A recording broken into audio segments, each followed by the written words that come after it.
Eu tô vendo. Beleza.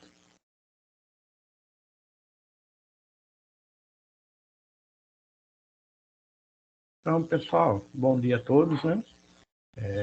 Hoje nós vamos aí para nosso último encontro, né? Porque para a aula que vem eu vou deixar um espaço para vocês poderem fazer aí o trabalho final, né? Que seria a construção de um experimento utilizando Arduino, né? Para vocês explicarem algum conceito de física, né? E daí na aula do dia 14, dia 14, vamos dar uma olhada nas datas. Dezembro, então, realmente, dia 14, vocês fariam uma apresentação aí desse experimento que vocês produziram. Então, basicamente, nós vamos falar hoje aí de estruturas de repetição, né?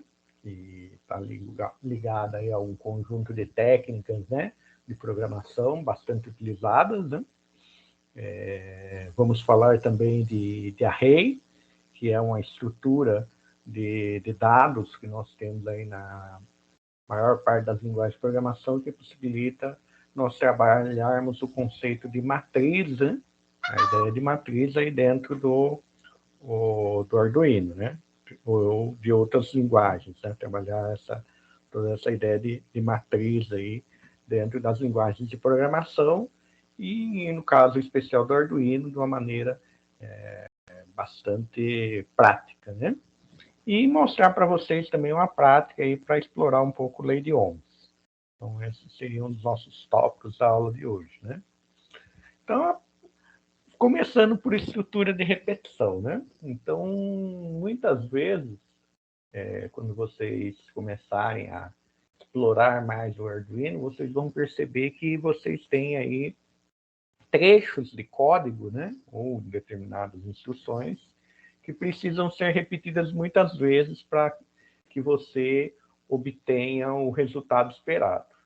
E em vez de você simplesmente repetir, ficar escrevendo várias vezes a mesma instrução, você pode colocar essa instrução, esse conjunto de instrução dentro de uma estrutura, né?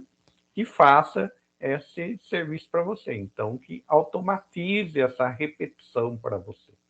Então, a ideia do programador é sempre achar meios de resolver um problema com o menor volume de código possível, né? Então, essa é uma demanda aí que nós sempre buscamos dentro de programação, a simplicidade do código, né? E essas estruturas de repetição, eu tenho três maneiras de pensar essas estruturas de repetição, né? Utilizando aí o controle numérico, né? Então eu sei que essa estrutura, esse conjunto de instruções vão ser repetidos um determinado número de vezes, né? E toda vez que for executado meu código, esse número de vezes vai permanecer o mesmo. Então, aí eu posso pensar numa estrutura de repetição controlada numericamente. Então, eu tenho uma estrutura de repetição que eu tenho um índice, né, uma variável de controle que vai variar de um valor inicial até um valor final baseado no número de passos. Então, essa é uma. Eu posso pensar numa estrutura de repetição pré-condicionada. Então, se uma determinada condição não for atendida, eu começo a executar um conjunto de códigos e fico repetindo esse conjunto de códigos até que aquela condição inicial seja atendida. Essa é um cenário. E, por fim, eu tenho a pós-condicionada, onde eu executo um conjunto de instruções pelo menos uma vez, para daí verificar se a minha condição foi atendida. Se a minha condição não foi atendida, eu inicio a repetição até que ela seja atendida. Então, nós temos aí, dentro dessa linguagem de programação, três estruturas, né? Então, a maior parte das linguagens de programação vai ter pelo menos duas, que seria o for e o while. Então, nós vamos ter linguagens de programação que vão ter o for, que é baseado em um contador, né? Então, é controlada numericamente, aquilo que eu falei para vocês, e o while, que é baseada num teste lógico. Então, todas as linguagens de programação, pelo menos essas duas vão ter. E a maioria das linguagens baseadas na linguagem C vão ter as três, que é o for, o while e o do while. Então, do while, eu tenho um conjunto de instruções que vai ser executado pelo menos uma vez, ao final vai ser feito o teste lógico. Se a condição do teste lógico não for alcançada, eu executo a repetição. Então, vamos lá. O for. Então, o for, que, como nós comentamos inicialmente, ele é executado sempre quando eu sei que eu vou sempre executar um determinado número de vezes o conjunto de instruções e que eu tenho muito claro qual vai ser o início, o valor inicial dessa execução, o valor final dessa execução e o número de passos. Então, aqui eu declarei uma variável, né? Então, aqui nós fizemos uma declaração de variável que nós chamamos de declaração de variável local. Então, quer dizer o quê? Que essa variável i, ela vai existir enquanto eu estiver executando essa estrutura. A próxima instrução abaixo da chave aqui, essa variável i não vai existir. Ela vai ser eliminada da minha memória. Então, aqui declarei uma variável i, disse que o valor inicial dela é 1. Depois, a minha variável i aqui, estou dizendo que o limite dela, ela vai ser essa estrutura vai ser executada enquanto o valor da variável i for menor ou igual a 10. E estou dizendo que a variável i vai ser acrescentada a cada passo, a cada execução, né? Então, executei o conjunto de comandos, cheguei aqui, vou incrementar, vou aumentar o meu valor da variável i em 1, porque o mais aumenta em 1. Então, na verdade, o que eu estou fazendo aqui? Entro na primeira interação, então, como que ele vai funcionar? Cheguei aqui no for. Ó, crio a variável e inicializo ela com valor 1. Verifico. É menor ou igual a 10? É. Então, vou executar o meu conjunto de comandos existente dentro dessa estrutura. Voltei, terminei esse conjunto de comandos. Voltei, vim para a segunda iteração. Então, a segunda iteração aqui, eu vou primeiro fazer o acréscimo. Então, o meu valor de i é igual a 2. Beleza. 2 é menor ou igual a 10? É. Então, eu vou continuar executando aqui. Vou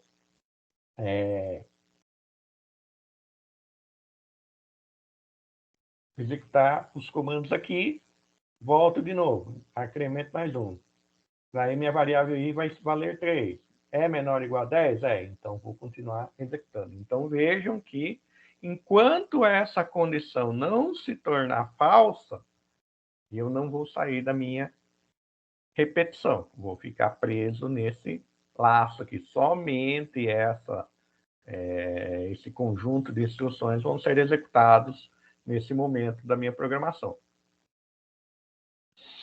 Então, temos um exemplo aqui de um circuito bem simples, né? Então, vamos trabalhar aqui com o nosso circuito. Esse circuito aqui, nós vamos fazer o quê? Trabalhar com o PWM dele e usar o comando for para aumentar a intensidade do LED, né? Então, eu estou falando aqui, ó, que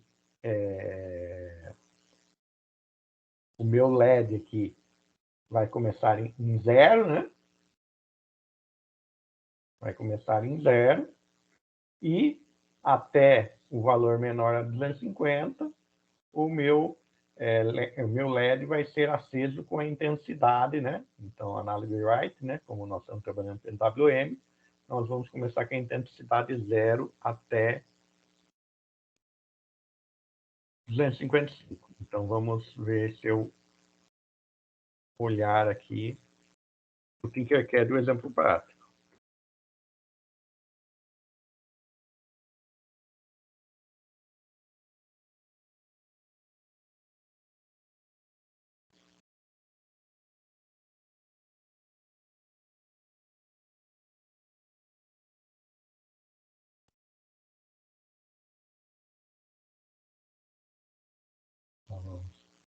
Ó, exatamente o que nós...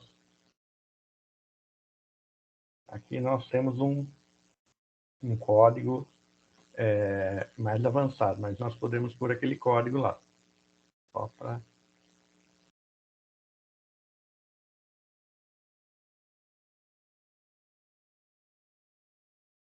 tirar esse GIF daqui, que vai ser o segundo exemplo do código.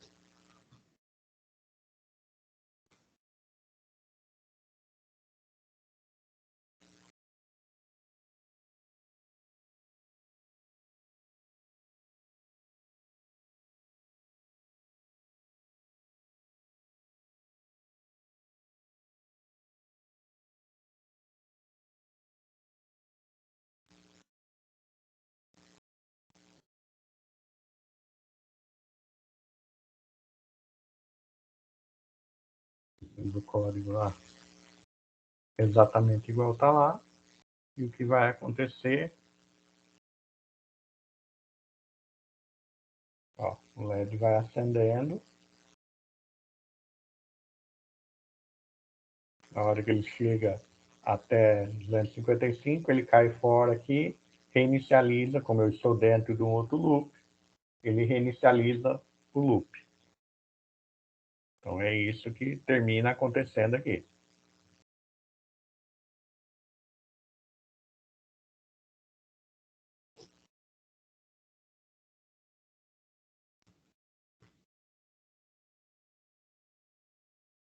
Então essa é a lógica que termina acontecendo lá.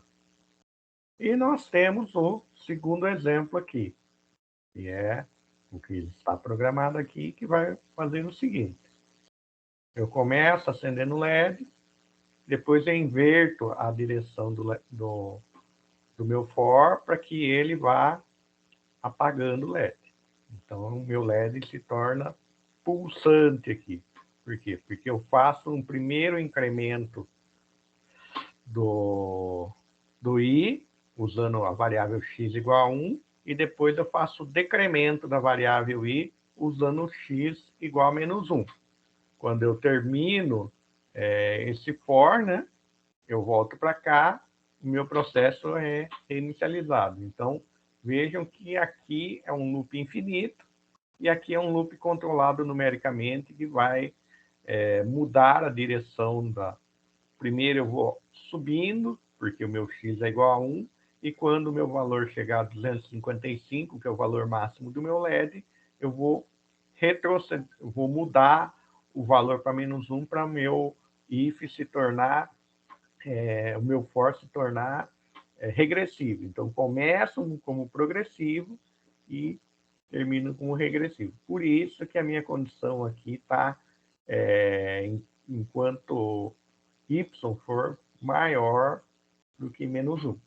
Que daí eu consigo fazer um for que vá tanto na direção progressiva até 255, porque 255 é maior do que menos 1. Daí eu verifico, meu i é igual a 255, eu mudo o valor de x para menos 1, para que daí eu volte 254, 253 até chegar a menos 1. Cheguei, quando o meu i valer menos 1, essa condição se torna falsa, eu saio desse for, volto para cá, inicializo de novo a minha variável x em 1 e reinicializo o meu for novamente. Por isso que o meu LED fica pulsante, igual nós estamos vendo aqui na simulação. Pessoal, dúvidas até aqui?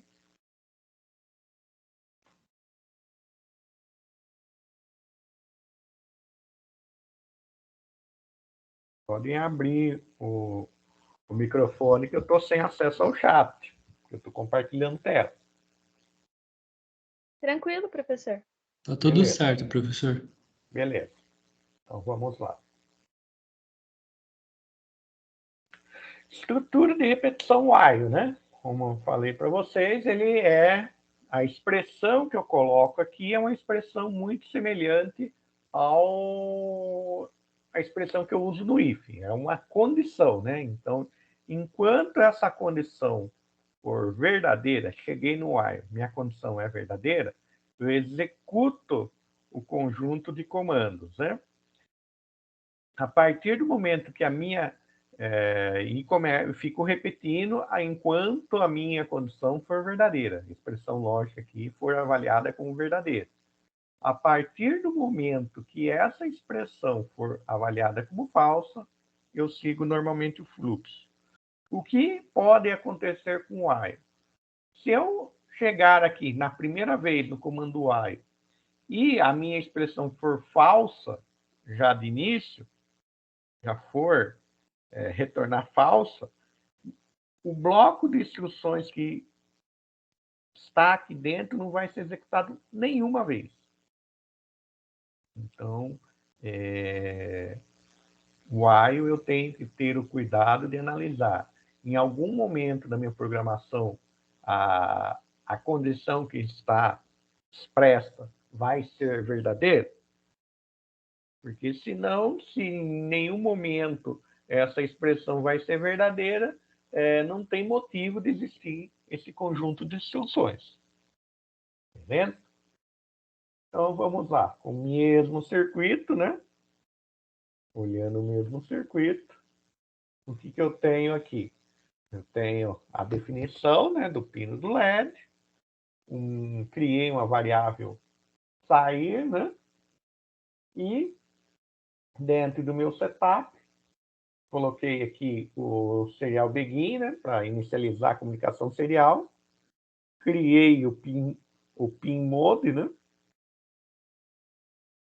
Estou dizendo que o LED pin vai ser um output, então quer dizer que eu vou usar isso aqui como uma saída digital, né?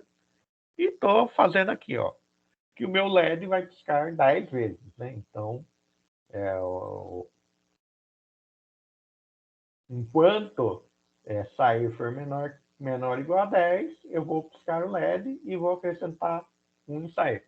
Ah, preciso fazer uma expressão que necessariamente eu tenha que fazer um acréscimo aqui, controle numérico? Não. Eu posso fazer, de repente, a leitura aí de um sensor. Enquanto o sensor não chegar a uma determinada temperatura, ou o sensor não chegar a um determinado sinal, eu fico repetindo. A partir do momento que o sensor chegou naquele determinado sinal, naquele determinado valor, eu encerro aí a execução desse programa. Então, vamos ver se eu tenho o exemplo implementado. Eu acho que tem.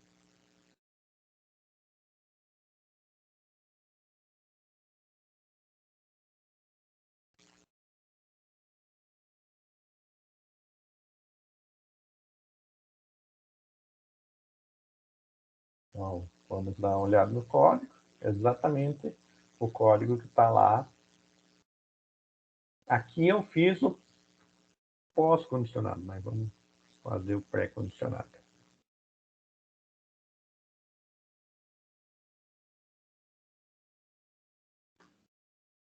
Aqui, vamos iniciar.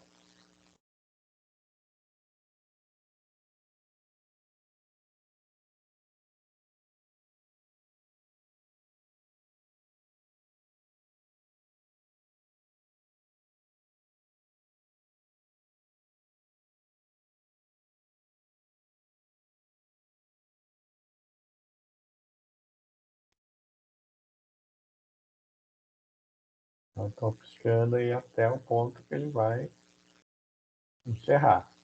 Encerrou, né? Terminou as 10 vezes.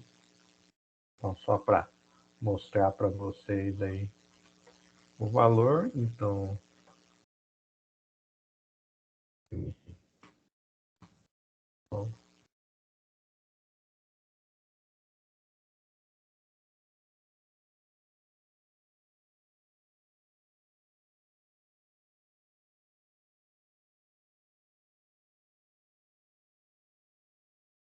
vamos lá, fazer o exemplo, mostrar. Está sendo acrescentado valor.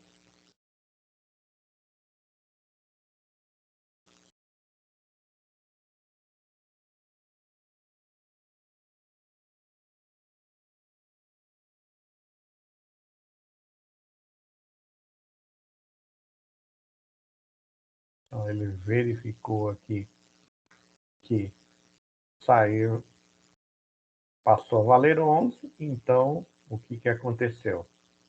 O sair, ele nem entrou nas instruções, então ele não imprimiu, parou de fazer isso aqui e encerrou a execução do meu programa.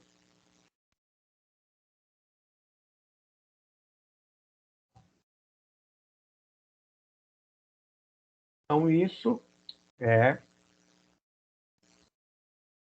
quando eu trabalho com repetição while. Eu verifico se a minha condição for verdadeira e eu começo a executar. Agora, vamos testar. Vou ter que refazer aqui só para demonstrar.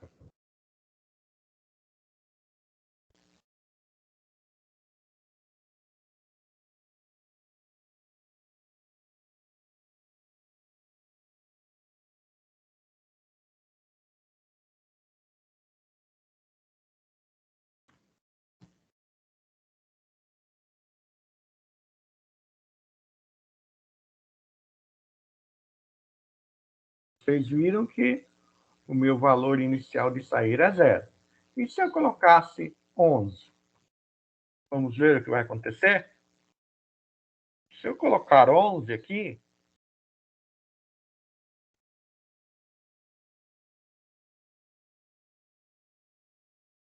não aconteceu nada, né? Por quê? Porque a minha condição aqui já iniciou como falsa, certo? Porque o valor que eu determinei aqui é 11. Então, todo esse bloco de instrução aqui não foi executado nenhuma vez. Agora sim nós podemos ir para o exemplo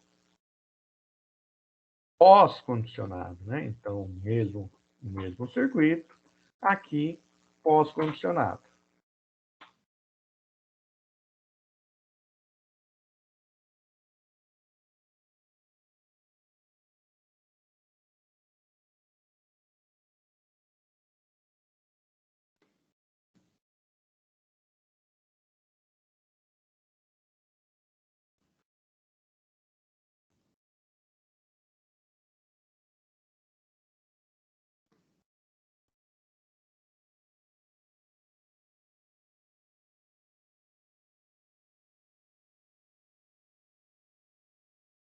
Aqui o nosso exemplo pós-condicionado. Então, o pós-condicionado, vamos lá, começando em 0.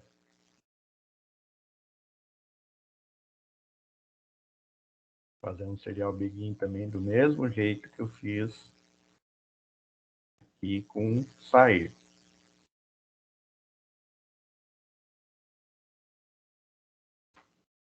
Então, vamos lá.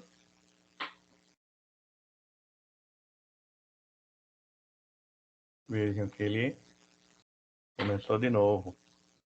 No 0, né? Está indo até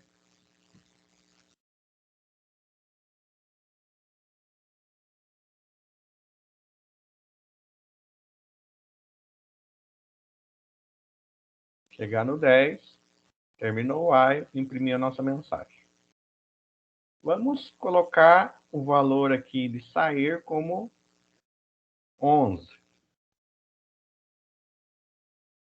Então, colocar o valor como 11. Vou iniciar a simulação novamente.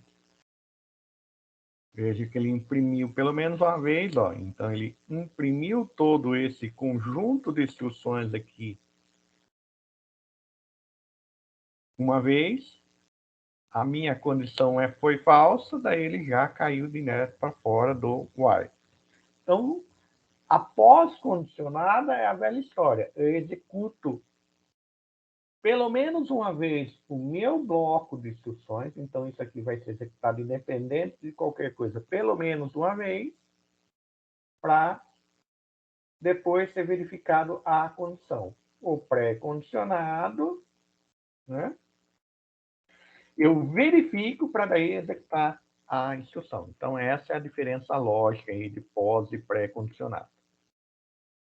Só para ilustrar um pouco aqui, né, com um pouquinho de humor, né, quando eu tenho um while, primeiro eu verifico a minha condição para daí depois executar a ação.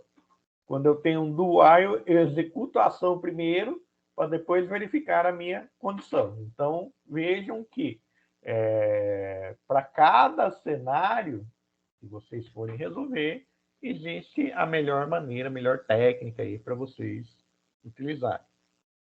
Tranquilo, pessoal? Tranquilo, professor.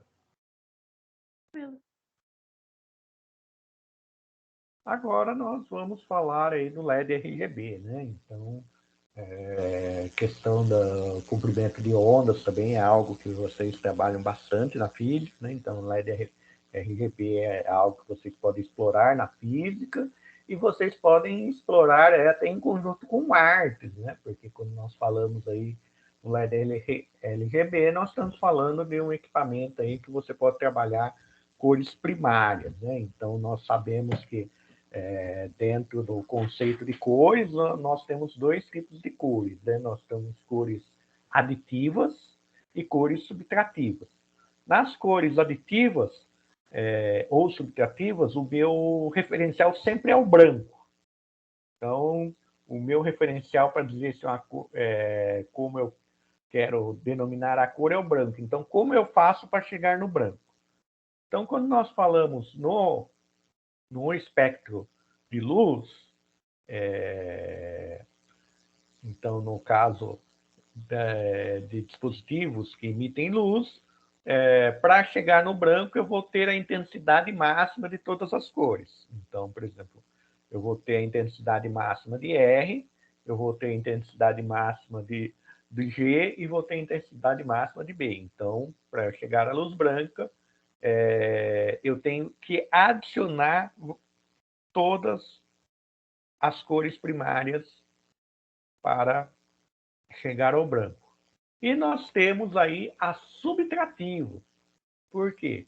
Então, para eu chegar ao branco na impressão, eu tenho que não ter tinta nenhuma, né? Então, o meu papel é branco e para ser branco eu não tenho que ter tinta nenhuma.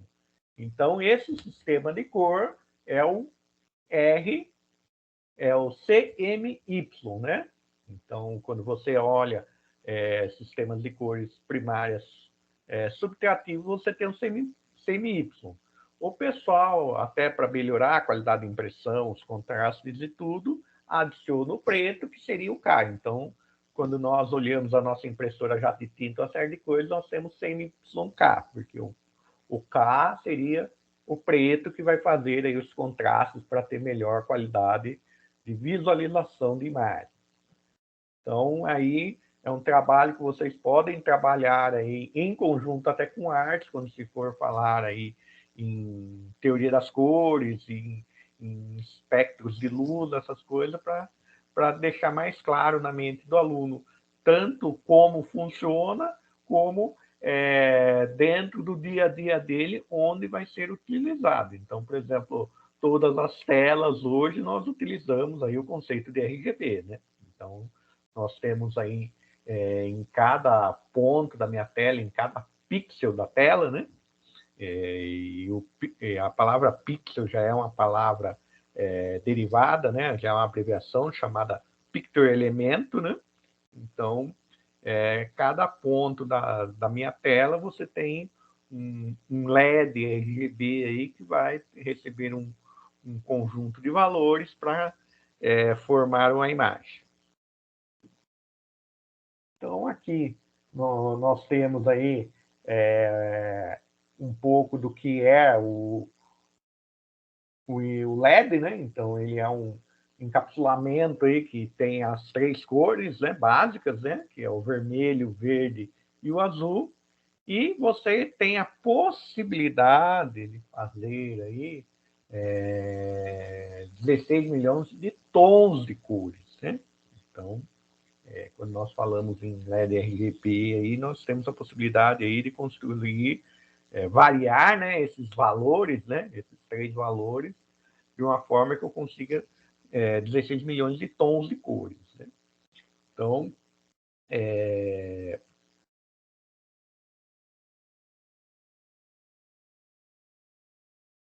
nós podemos aí, através desses valores, construir aí, então, quando eu quero construir uma determinada cor, eu vou passar um valor para o vermelho, um valor para o verde e outro para o azul. E a combinação dessas cores vai me construir um outro tom de cor. Então, basicamente, nós podemos pensar aqui nessas possibilidades e vejam que, por exemplo, quando você combina o verde com o vermelho, você vai obter aqui o amarelo, né? O Y do CMYK, né? Quando você combina o vermelho com o azul, você vai conseguir o magenta do CMYK, né? E quando você combina o verde com o azul, você consegue o cian do CMYK. Então, aqui vocês podem trabalhar até com questões de biologia, como o olho humano enxerga os comprimentos de onda, como esses comprimentos de onda trabalham e como esses comprimentos de onda funcionam, como o olho humano captura esses comprimentos de onda e como como o cérebro processa as cores. Então, aqui também nós temos o círculo cromático, né? Então, lembrando que aqui é uma pequena parte do círculo cromático, nós conseguimos muito mais tons do que está aí identificado nesse círculo cromático. E nós temos 2 tipos de LED, né? Então, nós temos o tipo de LED com anodo em comum, né? Então, você vai ligar aí uma alimentação que vai servir para todos as cores, né?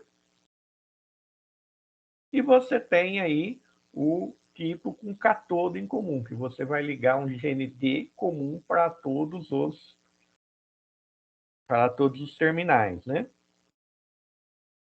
Então, esses são os 2 tipos de LED existentes. O mais comum é com catodo comum. Então, na maior parte das vezes, nós utilizamos aí um catodo em comum.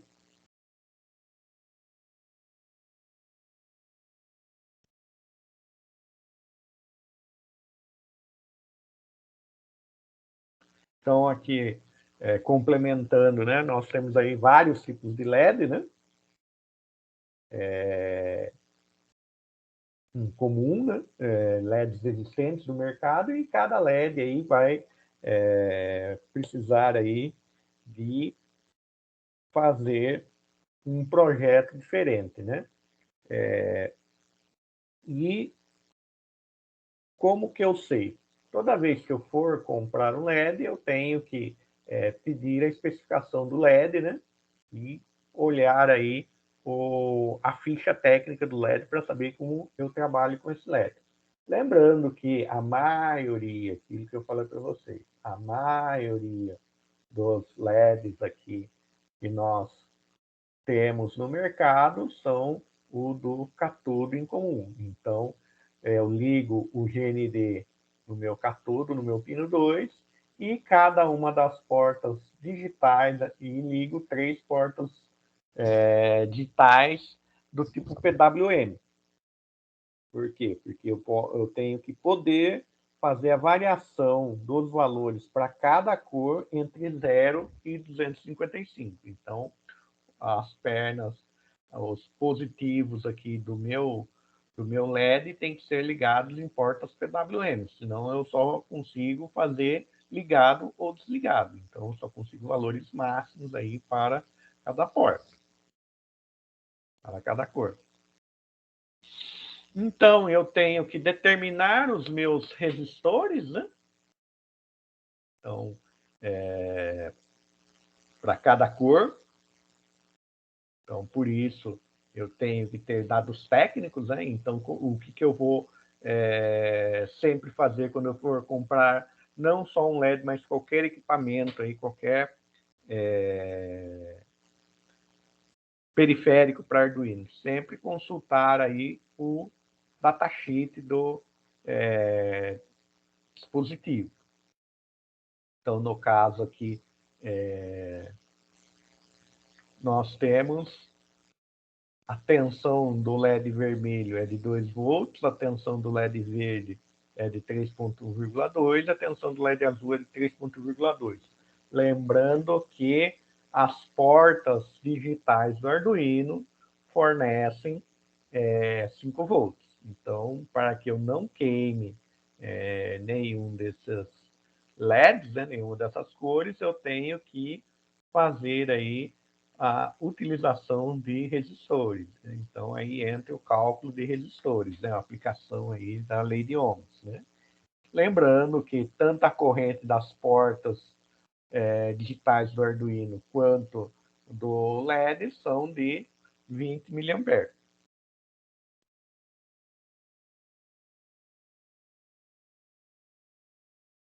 Então, aqui eu tenho os meus resistores, né?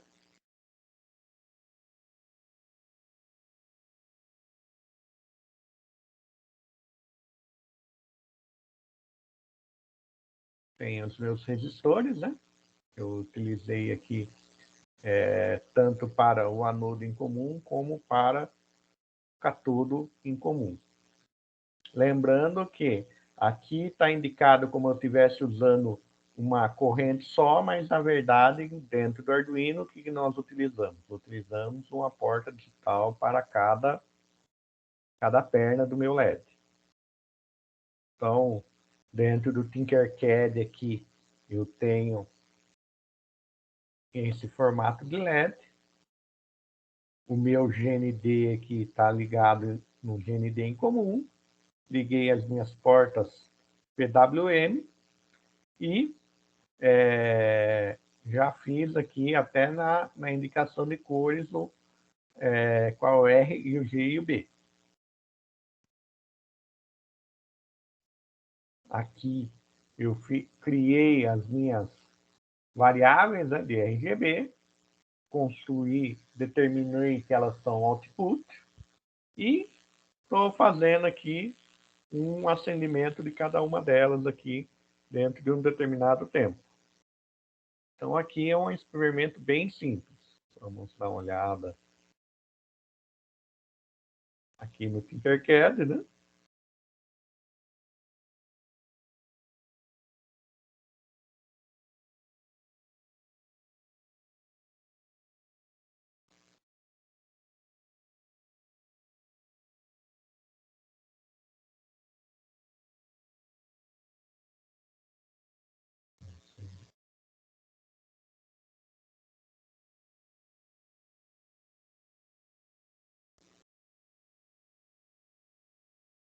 Aqui já está até mais completo. Aqui eu crio as cores básicas, né? E depois aqui eu vou criando as cores, aqui as cores básicas aditivas, então vermelho, verde e azul, e aqui as cores básicas subtrativas. Então vamos Vou dar um zoom aqui para vocês enxergarem, né? Vamos iniciar a simulação.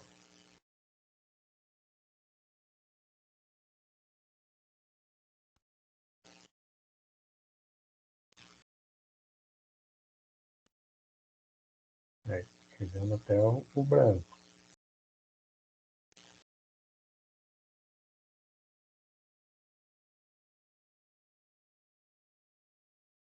Então, quando eu falo em branco aqui, vejam que o meu var1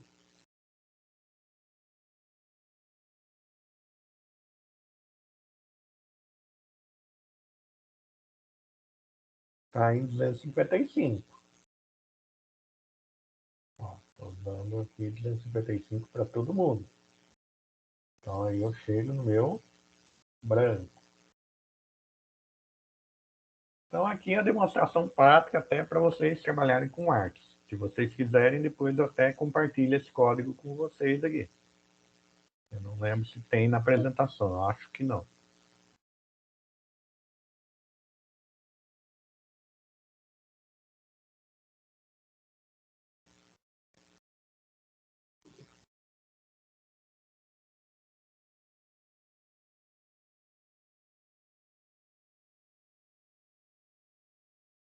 Na apresentação eu tenho um outro teste aqui, mas se vocês quiserem, eu compartilho aí com vocês também. Então, aqui na apresentação, basicamente, o que eu estou fazendo? Eu estou variando os valores, né? Utilizando for para variar os valores aí, de maneira a acender uma cor e apagar outra.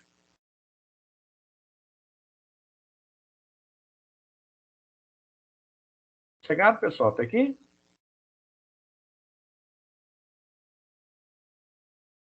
Chegado, professor. Se tiverem alguma dúvida, podem abrir o microfone, perguntar, podem depois também, mesmo depois da aula, se fizerem mais alguma dica, algum material, podem entrar em contato, fiquem à vontade. Então, arrays, né? Então, a estrutura chamada array, em programação, ela é uma abstração da ideia de vetores e matrizes na matemática. Então, quando nós falamos num vetor dentro da matemática, nós falamos da ideia de um array unidimensional, só tem uma dimensão. Quando nós falamos em matrizes, nós falamos em estruturas bidimensionais. O array, ele também pode ser não só bidimensional, ele pode ser multidimensional. Então, nós podemos pensar na ideia de um cubo, né? Então, pensem no cubo mágico, que nós temos vários quadradinhos dentro do cubo mágico. Aquela forma, aquele cubo mágico, ele poderia ser um array. Os vários lados do cubo mágico poderiam fazer parte de um array.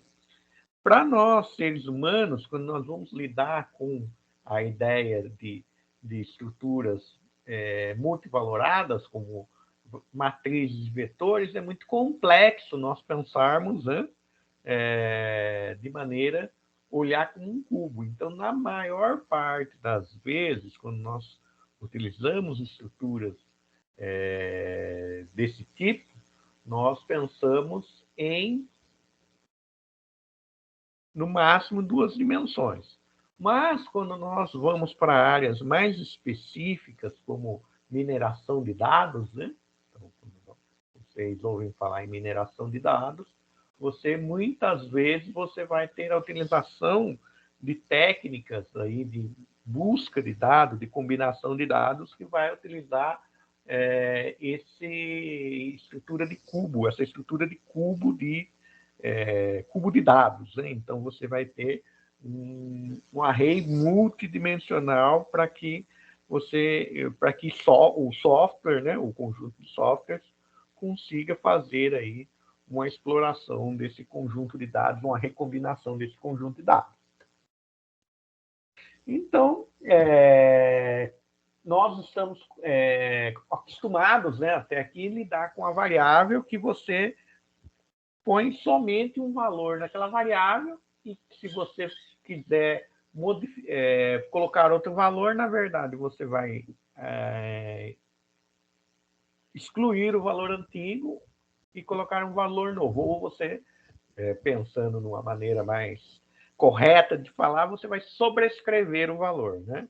Seria a ideia de você gravar por cima um novo valor, excluindo o velho. Então, quando eu preciso, por algum motivo, ter uma estrutura que armazene vários valores do mesmo tipo, eu tenho uma estrutura de dados chamada estrutura de dados homogênea. Lembrando que as linguagens de programação mais modernas implementam estruturas que eu posso ter o que nós chamamos de estrutura de dados heterogênea. Então, uma mesma estrutura com formato de matriz ou vetor, eu posso ter tipos de dados diferentes. Mas no nosso cenário aqui, o C++ do Arduino, ele só me permite estrutura de dados homogênea. Dentro da literatura, né? Então, se vocês consultarem a literatura aí, verem videoaulas, uma série de coisas, vocês vão ver algumas denominações. Eu coloco essas denominações para que, quando vocês se depararem com essas denominações, falar, legal, isso significa isso. Então, variáveis indexadas, por quê? Porque eu tenho um espaço em memória que, além do nome dele, eu tenho um índice para localizar uma determinada posição dentro daquele espaço. Então, imaginem que agora a minha variável deixou de ser uma caixinha, né, onde eu coloco o valor, e a minha variável vai ser uma rua, onde eu tenho várias casas e cada casa tem um número único para eu saber como eu chego naquela casa e acesso aquele valor. Então, por isso eu chamo de variável indexada, porque eu tenho o nome do meu espaço de memória, da minha variável, e dentro desse espaço de memória eu tenho várias subdivisões, eu tenho várias casas aí onde eu posso colocar valores. Variáveis compostas, né? Então, variáveis também, a ideia de variáveis compostas, então, o espaço de memória é composto por vários valores. Variáveis subscritas, arranjos, vetores e matrizes. Então, essa denominação é um pouco mais próxima aí da matemática, falar em vetor e matriz, né? Tabelas de memória. Então, na verdade, eu estou montando uma estrutura tabelar dentro de um espaço de memória. E o mais comum aí dentro da literatura, principalmente da programação, arrays. Então, imaginem que eu tenho uma estrutura da minha memória, né, que eu vou alocar dentro da memória. Eu vou subdividir essa estrutura e para cada subdivisão eu vou ter um valor aqui para indicar essa posição. Então, aqui eu tenho o valor 0, eu tenho o valor 1 e até 5. E dentro dessa subdivisão eu vou colocar um elemento, um valor aqui. Então, eu tenho, na verdade, uma estrutura que eu tenho uma linha e várias colunas. Ou, dependendo do entendimento de como nós manipulamos esse espaço de memória, eu poderia pensar que nós temos uma coluna com várias linhas. Então, essa estrutura, em vez de estar na horizontal, estaria na vertical. Então, são aí maneiras diferentes de como nós pensamos a manipulação da memória. Mas, assim, para efeitos mais didáticos, quando nós falamos em vetores, sempre nós temos aqui uma linha e várias colunas. E nós temos aí a matriz, né? Então, é a mesma ideia aí da matriz da matemática, né? Um conjunto de linhas e colunas. E dentro desse conjunto de linhas e colunas, eu posso colocar valores. E para eu acessar um determinado valor, eu vou usar dois índices. Eu vou usar o índice da linha, né? E vou usar o índice da coluna. Então, para acessar o valor A aqui, coluna 0, linha 0, coluna 0. Para eu acessar o F, linha 3, coluna 2. E assim sucessivamente. Então, uma maneira prática, uma estrutura prática de eu fazer a navegação elemento a elemento dessa estrutura é usar uma estrutura de repetição controlada numericamente, né? Então, eu vou utilizar uma estrutura de repetição for para fazer percorrer cada uma das posições. Ah, professor, mas eu tenho dois índices, como que eu vou fazer? No caso de dois índices, eu vou usar um for dentro do outro. Então, vou ter um for alinhado no outro para que eu consiga ter dois índices que vão progredindo. Então, eu vou, para cada... um for vai controlar, vai ser o meu controle da coluna, e o outro for vai ser o controle da minha linha. Então, o meu for externo vai ser o controle da linha, e o meu for interno vai ser o controle da coluna. Então, vou acessar no primeiro for, digamos, o valor inicial é 0, vou entrar no segundo for interno. O for interno vai variar de 0 até 3. Daí, na hora que ele terminar, o for externo vai variar para 1. Vou começar de novo o for interno para percorrer assim, e assim sucessivamente. Então, aqui um pouco do que é o conceito, né? Então, se caracteriza por uma variável vinculada, dimensionada com um determinado tamanho. A dimensão de uma matriz sempre vai ser uma constante inteira e positiva, então eu não posso ter tamanhos de valores negativos. E o nome das matrizes seguem aí as mesmas regras para variáveis. Não posso ter espaço em branco, caractere especial, iniciar com número e as características aí de nomes que nós já estudamos inicialmente. Então, para eu declarar um vetor, criar um vetor, eu vou pôr o nome, o tipo de dado, o nome desse vetor e o tamanho dele. Então, aqui eu tenho um vetor, né, uma estrutura unidimensional, porque eu só tenho um cochete, né, um conjunto de cochetes, de 8 posições. Essas posições vão variar de 0 a 7, porque são 8 posições e a minha primeira posição é 0.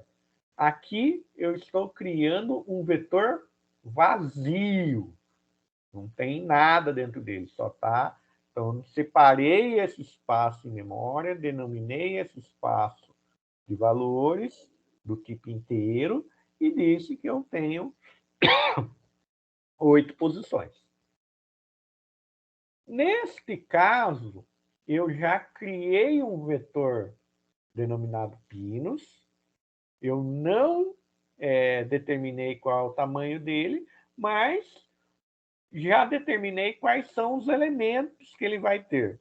Então, quer dizer, ele vai possuir esses elementos e, consequentemente, ele vai ser um vetor de 5 posições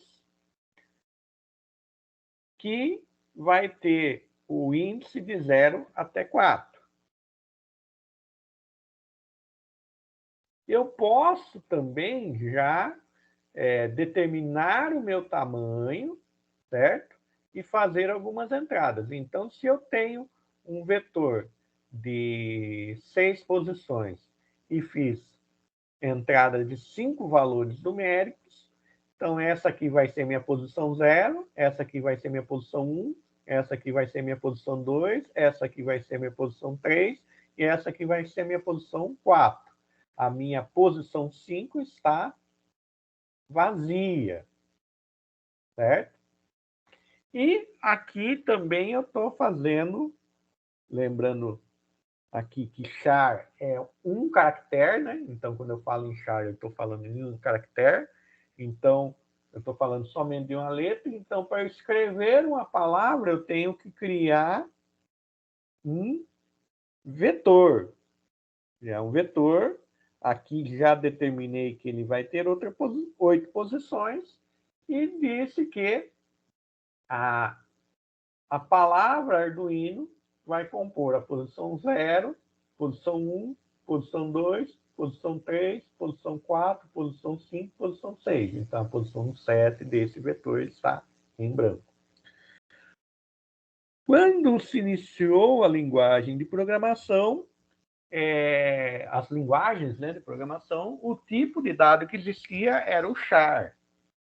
Só que como com a evolução das linguagens de programação houve a necessidade de realmente você ter mais valores, você criou uma abstração dessa declaração que nós acabamos de fazer aqui, char texto igual a 8. Você criou um tipo de dado que é a abstração disso aqui, chamado string. Então, nas linguagens de programação mais modernas, inclusive no Arduino, quando você precisa armazenar um determinado texto dentro de uma variável, você tem um tipo de dado chamado string, que é a abstração disso que nós fizemos aqui.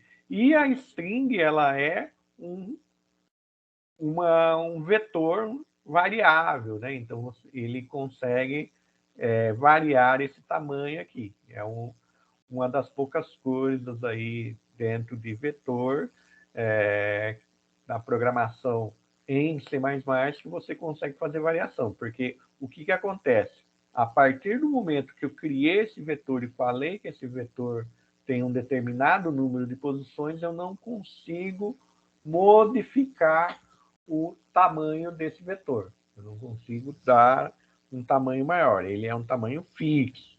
Então, quando você quer colocar um elemento numa determinada posição que não existe, uma posição que é maior do que o tamanho do vetor, você vai ter um erro aí que a gente chama de estouro de pilha, ou o famoso Stack Overflow. Então, quando se fala Stack Overflow, é o estouro de pilha. Estou querendo acessar a posição que não existe no meu vetor aí. Então, quando nós falamos aí em pilha, em fila, dentro da programação, né, dentro da computação, são diferentes maneiras como eu manipulo aí acesso às posições do meu vetor.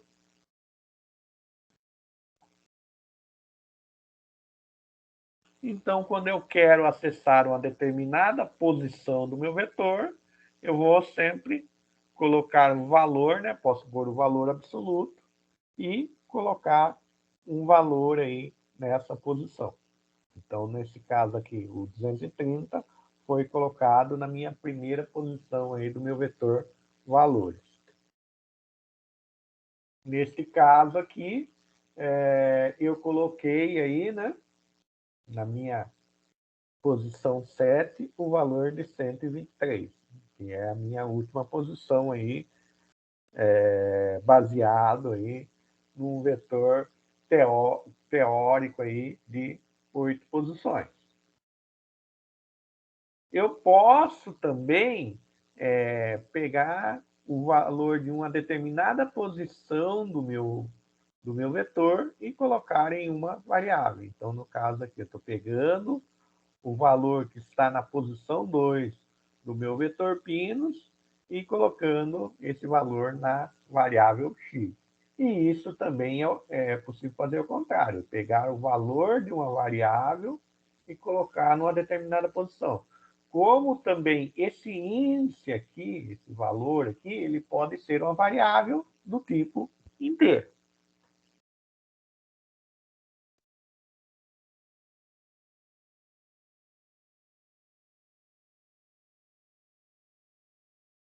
Então, aqui nós vamos fazer um exemplo aí, né, de acesso a todos os elementos aí dentro de um vetor e mostrar esses valores aí dentro do nosso monitor serial, né? Então, aqui, eu poderia fazer isso aqui, né? Criar um vetor de entrada, fazer essa atribuição, né? Colocar aí esses valores dentro do meu vetor, dentro do meu setup, eu vou fazer aqui a inicialização do meu monitor serial, né? Então, eu vou ter uma comunicação que vai acontecer a 9.600 bits por segundo e vou fazer aqui o quê? Aquilo que eu falei para vocês. Como essa estrutura tem um índice numérico do tipo inteiro, eu criei uma variável que eu chamei de i, inicializei em 0 e vai ser menor do que 5, então quer dizer, vai ser até 4, né? E mais. Por que até 4? Porque eu quero mostrar esses 5 valores, né? Eu vou começar de 0, né? Então, minha posição 0 vai ser essa, minha posição 1 vai ser essa, posição 2 vai ser essa, posição 3 vai ser essa, posição 4 vai ser esse valor aqui. E é exatamente isso que eu vou fazer aqui dentro do meu exemplo. Se vocês depois quiserem aí acessar o Tinkercad e fazer a implementação, eu acho sempre legal vocês explorarem, né, os exemplos de aula, fazerem algumas modificações para vocês aí aprofundarem o conteúdo de aula. Então, aqui nós temos um exemplo, né, de circuito. Nós criamos aqui 5 LEDs, né? E aqui eu criei o quê? Eu criei um vetor, né, do tipo inteiro, que vai armazenar as portas que eu estou usando do meu LED. Então, vai armazenar as portas aqui, ó. Estou colocando essas portas aqui, né? Nesta ordem, né? Então, vejam que eu não estou necessariamente colocando na mesma ordem cada porta. Então, quer dizer, o LED não vão necessariamente acender sequencialmente. Criei uma variável chamado pin count e dei o valor inicial de 6, certo? E por quê? Porque esse valor de 6 vai ser o quê? O meu controle aqui. Então, vejo que o meu controle aqui pode ser tanto um valor quanto inteiro, né? O valor inteiro, quanto pode ser o conteúdo de uma variável. Então, o que eu estou fazendo aqui? Eu estou fazendo meu pinmod. Em vez de eu fazer um pinmod pino a pino, igual nós costumamos fazer aqui, escrever aqui todos os pinos, eu estou fazendo um pinmod, né? Estou pegando esse array aqui e estou variando cada uma dessas posições, né? E estou dizendo que cada uma dessas posições vai ser um output. Então, vejam que facilita bastante aí a nossa vida, né? Ó, quanto escreveu menos. Se nós fôssemos não usando esse conceito para fazer o pinmod dessas 6 portas, eu teria que escrever pinmod 6 vezes. Então, quanto menos nós escrevemos, né? Então, aquilo que eu falo. A ideia do programador é sempre usar estruturas lógicas para escrever o mínimo possível. Aqui, o que eu tenho feito aqui? Fiz um for, para quê? Para ir acendendo os LEDs, certo? Daí, acende um determinado LED, dou um determinado tempo, desliga aquele determinado LED e assim eu vou sucessivamente para o próximo. Então, vamos achar aqui o exemplo, né? Vocês verem funcionando na prática.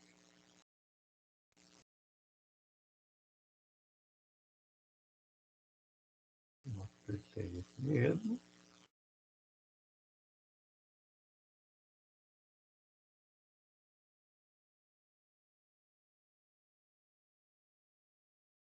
Aqui é um outro exemplo. Vamos voltar lá.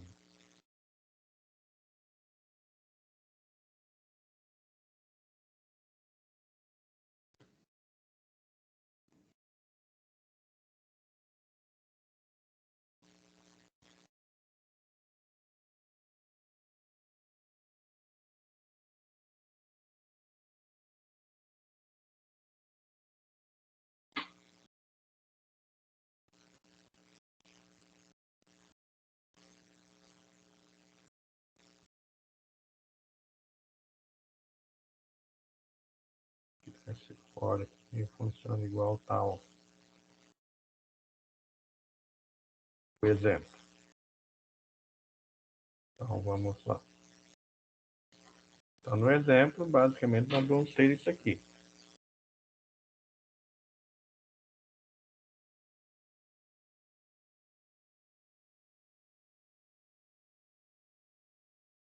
Aqui a diferença é que aqui o meu array está em ordem. E se eu pusesse o array do jeito que está lá no exemplo? Vamos voltar lá. 3, 2, 7, 7, 4, 6,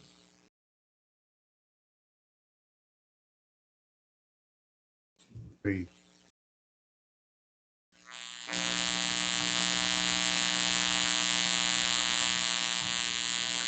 Então, se eu tiver esse exemplo, vejam que ele está piscando na ordem que está aqui. 2.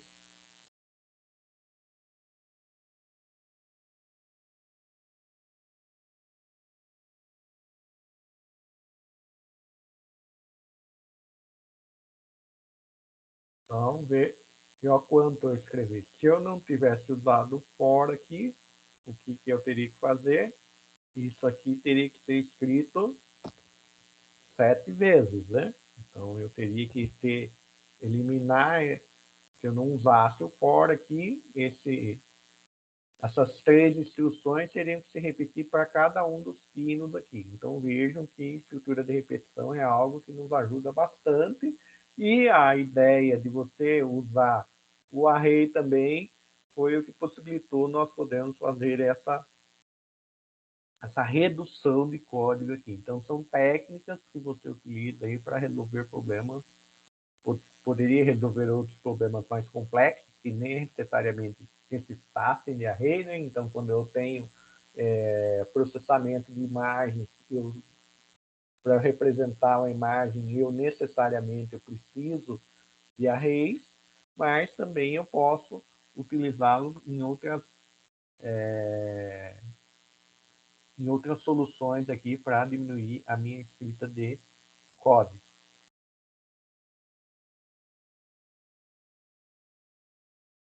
Então, aqui agora eu vou passar de maneira bem rápida, né, um experimento aí para utilizar aí, testar a primeira e a segunda lei de Ohms, né? Então, assim, vocês têm mais propriedade do que eu para falar da parte física. Eu só vou demonstrar aqui um experimento que vocês podem explorar em sala de aula, né? Então, aqui é um pouco da justificativa, né, por que se fazer isso, né? Então, é uma maneira aí de você dar uma compreensão um pouco mais palpável, um pouco mais sólida para os seus alunos aí, né? Do que é a resistência elétrica, né? E do que isso vai impactar na hora que você construir um circuito, né? Então, basicamente, o que vai se utilizar, né? Se vocês fizessem isso na prática, o Arduino, os jumpers, né? 2 resistores 330 ohms, né?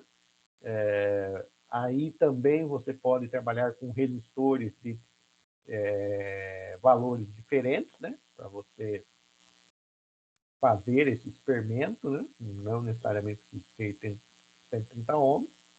Um potenciômetro de 10K também, você pode trabalhar aí com valores diferentes, um LED e o multímetro, né? No caso, o multímetro aí para você poder fazer a medição, né? Então, fazer a medição da tensão que está chegando aí no LED, conforme eu vou variando aí a minha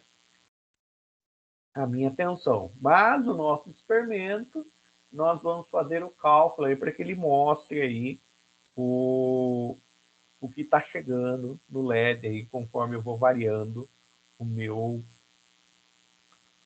potenciômetro. Então, aqui nós temos o nosso circuito, né? O potenciômetro, a alimentação do que vai chegar no meu LED vai passar primeiro pelo potenciômetro, pelo primeiro resistor aqui, e depois pelo meu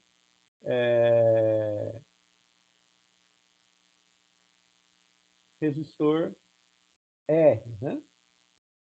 Então, aqui eu tenho a minha parte da minha alimentação aqui, passado por isso.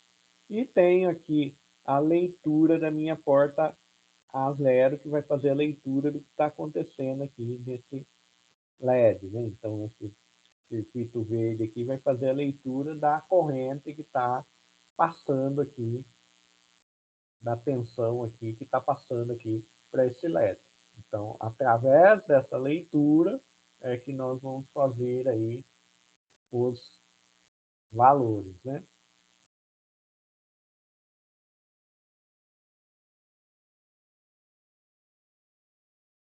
E aqui nós temos aí a alimentação de 5 volts e o GND. Então, um circuito bastante simples, né? Circuito elétrico bastante simples, que você consegue demonstrar aí tanto no acendimento do LED quanto nos valores que vão ser retornados a questão da resistência elétrica. Então, aqui um pouco da explicação do código, né? Então, aqui estou explicando, deixando um pouco comentado o código para vocês aqui, o que cada coisa está fazendo, cada variável, né? Tem as constantes e as minhas variáveis, né? Aqui eu estou criando uma telinha inicial, né? Para que seja inicializada. O meu R0 aqui, que é o 330, é o valor que eu tenho do meu resistor, então, desses resistores que estão aqui. Então, se eu multiplicar o resistor aqui, o meu resistor R, aqui, o valor desse resistor R, esse valor aqui de R0 vai ser modificado também. Então, medidas para um resistor de 330 ohms, certo? Então, e conforme eu for variando o potenciômetro, eu vou aumentando a resistência aí no meu circuito. Então, aqui um pouco do que vai acontecer, né? A leitura aqui do resistor, né? Do que está acontecendo no resistor, a leitura do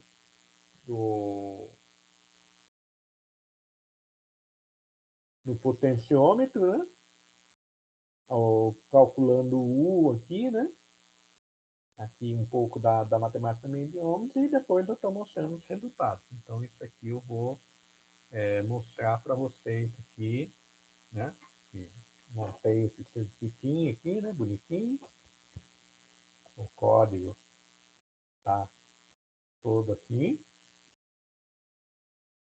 E vou iniciar a minha simulação. Então, deixa eu ver aqui o monitor serial. Ele já está dando os valores para mim aqui.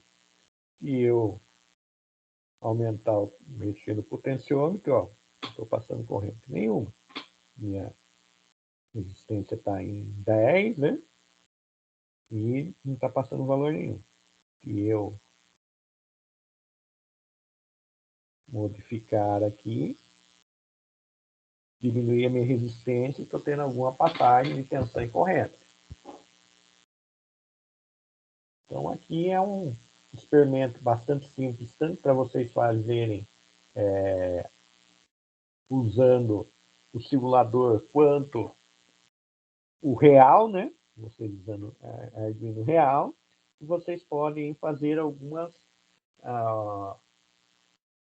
explorações. Então, esses valores aqui, que estão sendo mostrados no Arduino, vocês podem aí fazer a coleta, né? Então, vocês poderiam fazer aí um ajuste aqui, dividir o potenciômetro em 9 posições, né? Para que para cada posição de ajuste de potenciômetro você conseguisse colocar aí as medidas da tensão para o resistor e as medidas de corrente para o resistor, dependendo do ajuste de potenciômetro.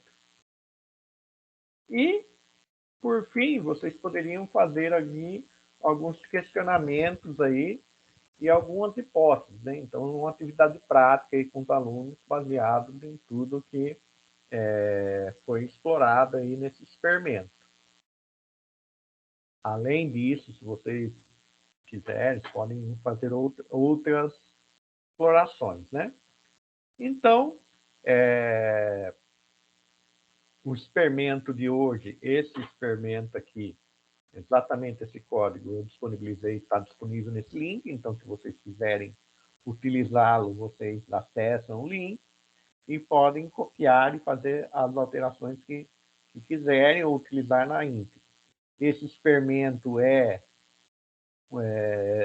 com base, né, no que está disponível no livro Arduino e Ensino de Física. Esse livro, se vocês olharem aí na nossa aba aqui do Moodle, né? Moodle.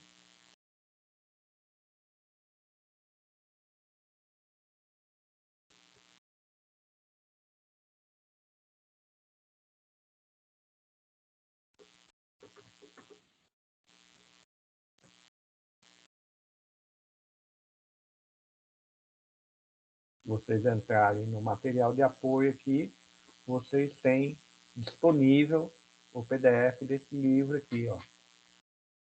Então, ele tem vários experimentos aqui, ó. Pode dar um... Ó. Faz de cálculo, vai explicando tudo certinho aqui. Então, tem vários experimentos bem interessantes aqui que vocês podem aí, consultar e utilizar aí nas práticas docentes de vocês. Beleza, pessoal?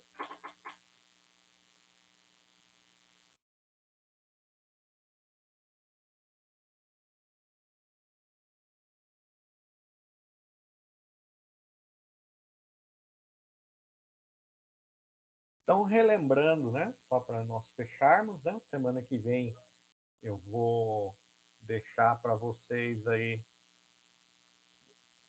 o horário para vocês trabalharem no projeto de vocês, né, para vocês desenvolverem aí o experimento que vocês vão apresentar no dia 14, né? Então, semana que vem nós então teremos o encontro síncrono, né? Então vocês vão utilizar o horário aí para que vocês consigam aí desenvolver o experimento e apresentá-lo na próxima aula, tanto em simulador e explicar um pouco aí todo o planejamento de vocês aí. Então, no caso, o que vocês vão subir lá? Vocês vão subir aquele roteirinho lá que vocês fizeram, né? Aquele modelo, baseado naquele modelo que eu coloquei. Então, vocês vão subir um roteirinho baseado naquele roteiro que eu coloquei, como entregável no Moodle. E na aula, né, do dia 14, vocês vão fazer uma apresentação do que vocês desenvolveram. Vão explicar um pouco do que vocês desenvolveram, falar um pouco se tiveram alguma dificuldade, qual foi a experiência que vocês tiveram no desenvolvimento do experimento. Se precisarem de alguma coisa, tiverem alguma dúvida, só entrar em contato. Tudo bem, pessoal? Tudo bem, professor. Só uma dúvida. É. Tem tempo limite de apresentação? como nós somos em poucos, não vou estipular um tempo limite. Porque, assim, às vezes você faz bastante coisa e você quer esmiuçar o que você explicou. E isso vai ser um momento enriquecedor para os colegas também, né? Porque é uma troca de experiência, né? Eu quero que essa última apresentação aí seja uma troca de experiência do que vocês fizeram, né? Até para que vocês depois consigam levar isso para sala de aula, né? Vocês consigam usar como um objeto de aprendizagem, né? Esse experimento que vocês desenvolveram. Tudo bem, então.